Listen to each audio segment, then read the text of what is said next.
How to fix this Google account is not yet associated with a device error. So this specific error message is actually restricting you or not letting you download any available applications or all the applications in Google Play. You won't be able to download this unless you will have done or you have done the whole process of setting up your Google account into your Google Play from your device. So what you want to do from here is to simply go into your account profile and then go into switch account and log out to the current account which has already been logged in here.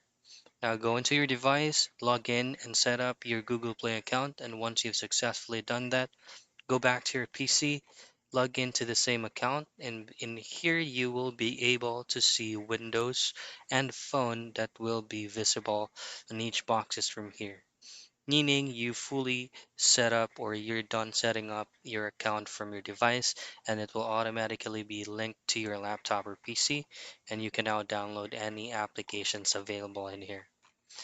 So those are the things that you can do for you to be able to fix this. A Google account is not yet associated with a device error.